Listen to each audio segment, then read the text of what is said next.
In this lecture, we are going to learn about the global timeline instance of GSAP. This can be useful to control the entire animations running on a page. According to GSAP, it is the root timeline instance that drives everything in GSAP, making it a powerful way to affect all animations at once. This instance has 4 methods: play, pause, timescale, and paused. For the demonstration, let us add 3 buttons for each functions. First, create a div with class container, and inside we add our first button with class play for play method. Second, a button with class pause, and third one with class scale.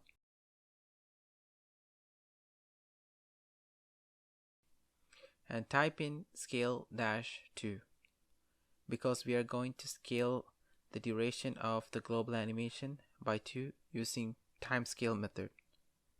We will get there in a bit.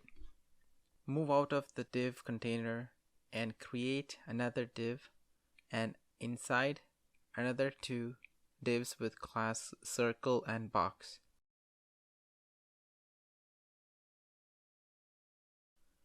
We are going to create a simple animation with box and circle to demonstrate the global timeline methods. Head to index.js and create 3 objects for those buttons and 2 for circle and box.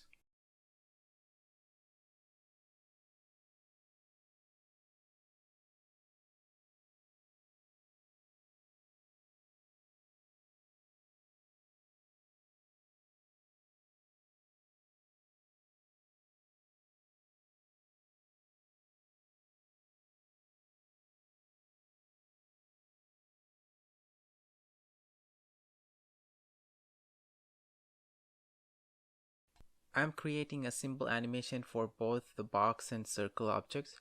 First, for the circle, I'm adding x to 200 and repeat -1, yo-yo to true, and finally I'm giving it a duration of 1.5. We will use the same animation for the box but with duration of 1, so that way both animations will have a slight difference.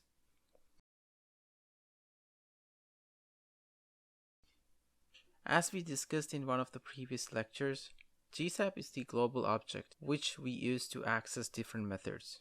Like that, we are going to get the global timeline instance of this object. With this instance, we can access its methods. So, add an event listener to the play button.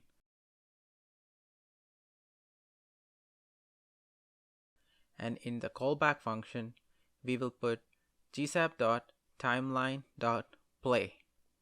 This will resume all the paused animations. I will demonstrate this after adding the pause method.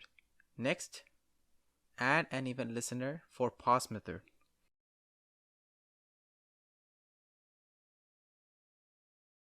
Inside we put gsap.globaltimeline.pause.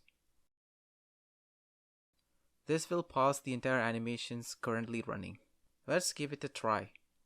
Click pause while the animations are running, and to resume, click play.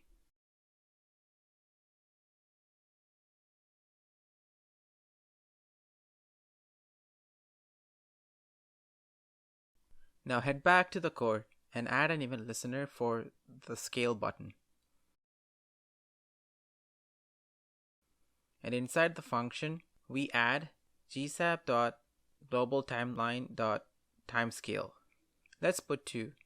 So this will scale the duration by the factor of 2.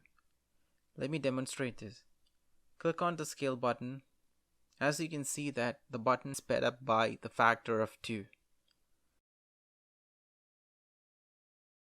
Let's pass 0.5 to the timescale method. This will slow down the animation because the time was multiplied by 0.5, which gives a slower time.